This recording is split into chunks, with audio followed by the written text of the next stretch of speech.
Dipersembahkan oleh Luwak White Coffee.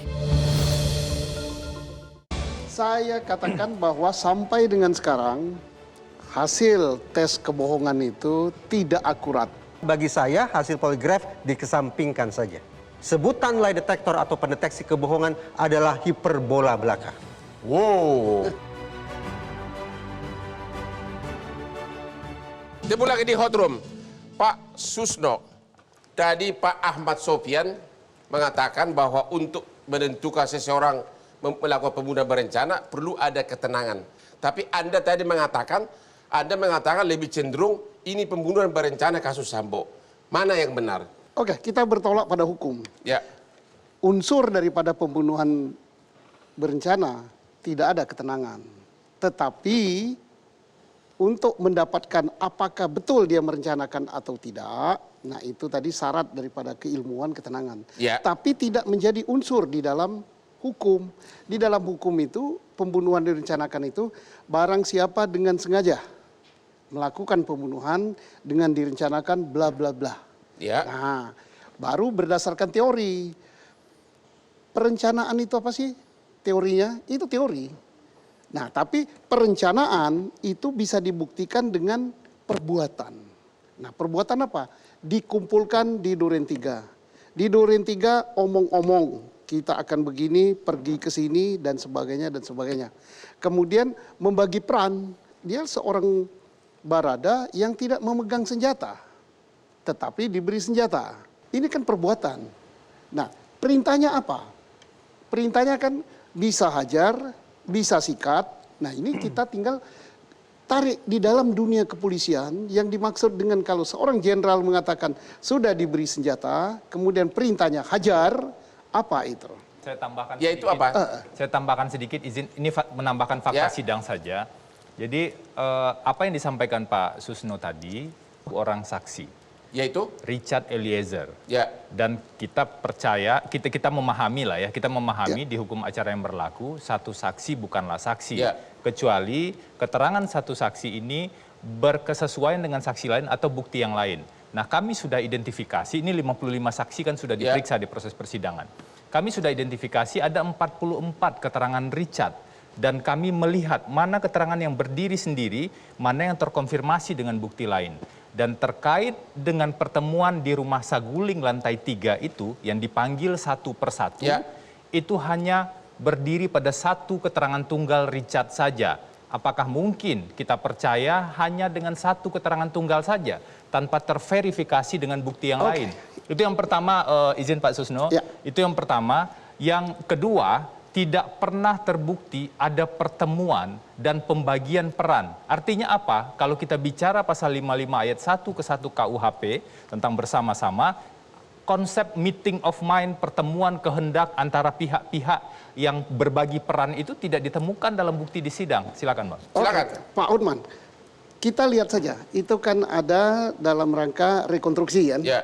Tapi rekonstruksi rumah Saguling ada, kemudian rekonstruksi saat berangkat ke rumah Duren 3 ada, sesampai Duren 3 kemudian Sambo masuk dan memanggil, kemudian memberi senjata dan perintah yang tadi masih bersimpang siur. Ya. Ada perintah hajar, ada perintah tembak. Nah, ini apapun yang dilakukan bahwa pembunuhan itu dengan tenggat waktu sekian, ada pertemuan ini, apakah ini termasuk direncanakan atau tidak, itu kan hakim yang menyesuaikan. Menurut Bapak? Kalau menurut saya sebagai penyidik, saya berpaham sebagai penyidik itu direncanakan. Makanya penyidik memasukkan 340. Nah, kemudian Walaupun pada saat 2 Jumat dipanggil, seorang jenderal itu menangis. tidak ada persyaratan nangis atau tidak. Menangis itu tidak menggugurkan direncanakan. Nah, tapi kan kewajiban bagi pada pengacara atau advokat untuk mencari apakah betul atau tidak unsur perencanaan itu dimasukkan dalam rangka menegakkan kebenaran dan keadilan itu is okay. Pak Reza, Hakim yang akan menimbang. apakah memang orang merencanakan itu harus dalam keadaan tenang secara kejiwaan? Saya kesampingkan kata ketenangan. Oke. Perencanaan dalam pengertian psikologi adalah kalkulasi. Ya. Spesifik pembunuhan berencana, ada 4 unsur yang harus dinilai, yang harus ditakar sebetulnya. TIRR, target.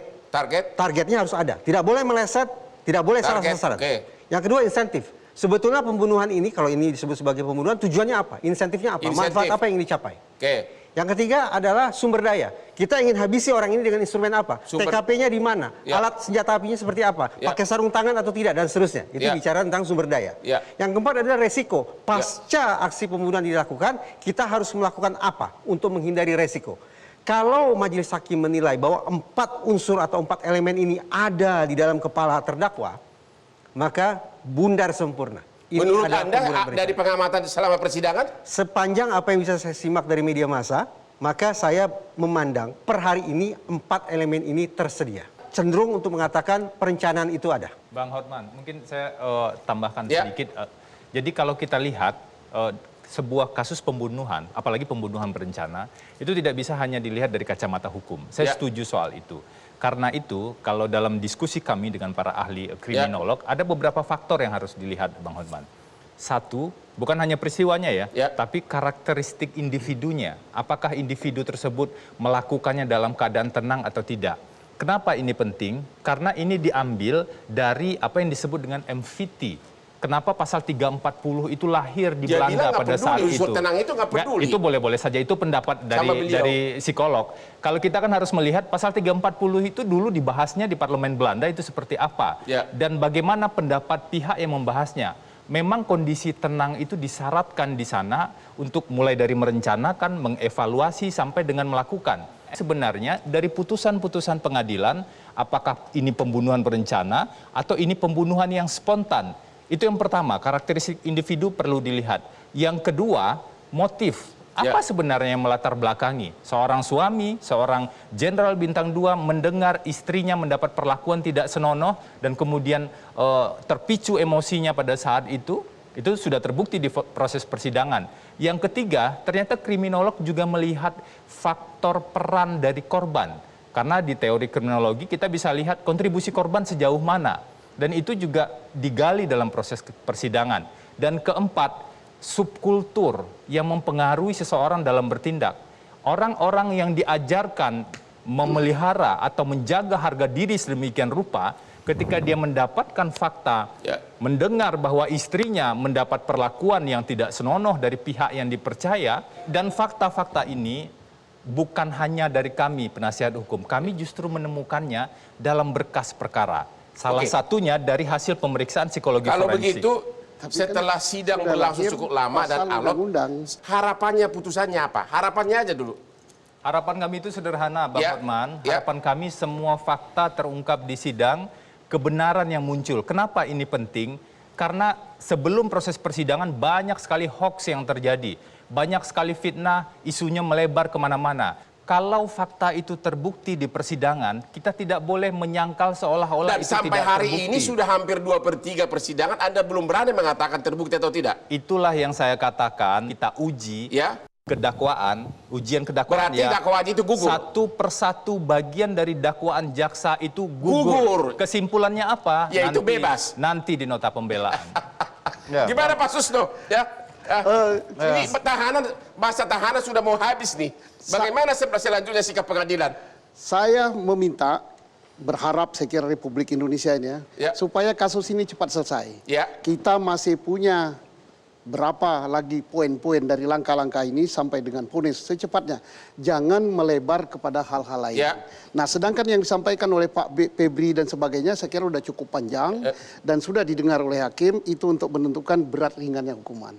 Kalau pembuktian itu kan cukup, pembuktian itu apa yang menjadi unsur. Nah, sedangkan yang disampaikan oleh Pak Febri bahwa dalam keadaan begini, itu pertimbangan hakim untuk berat ringannya hukuman. Terima kasih. Pak Ahmad, gimana? Apa usulan Anda agar persidangan ini cepat? Saya begini ya, saya masih elemen perencanaan itu saya mau bandingkan dengan satu putusan. Mirip dengan ini.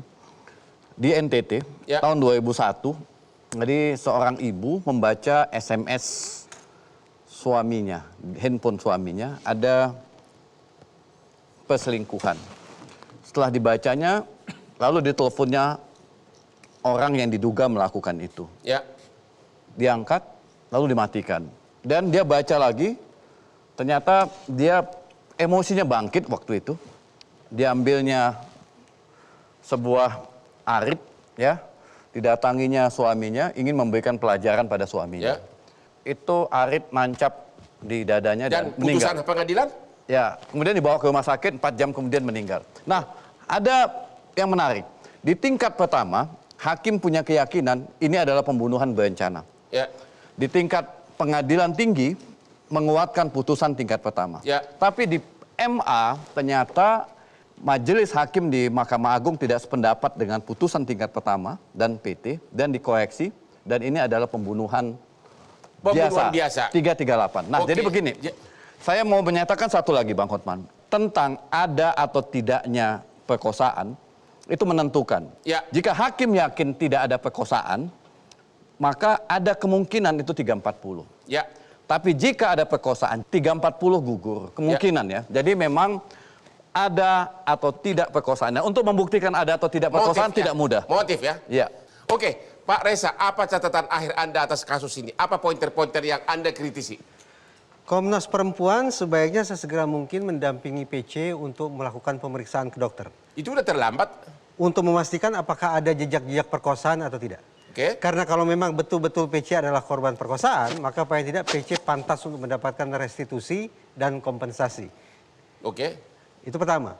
Tapi sebaliknya, kalau ternyata hasil pemeriksaan menunjukkan bahwa PC tidak diperkosa, maka ini adalah false accusation. Ya. Ini adalah tuduhan palsu, tuduhan mengada-ngada. Ya. Maka ada persoalan pidana berikutnya yang harus siap untuk dia tanggung. Jadi Anda sebagai ahli kejiwaan belum bisa menyimpulkan dari hasil persidangan apakah PC itu bohong atau tidak. Tadi saya katakan, kecenderungannya per hari ini saya menangkap gelagat tanda-tanda perilaku, tindak tanduk, perkataan yang berbeda dengan profil korban perkosaan.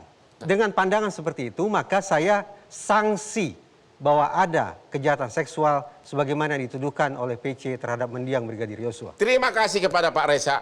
Oke, kita akhiri diskusi kita malam ini dengan kesimpulan mudah-mudahan persidangannya bisa berjalan sangat cepat sesuai dengan jangka waktu yang ditentukan oleh KUHAP dan juga mudah-mudahan benar-benar bisa dibuktikan oleh hakim apa motivasi sebenarnya karena dimanapun tidak ada pembunuhan tanpa motivasi. Demikianlah akhir dari diskusi kita malam ini. Jangan lupa menonton Hot Room di Metro TV tiap hari Rabu jam 10 malam.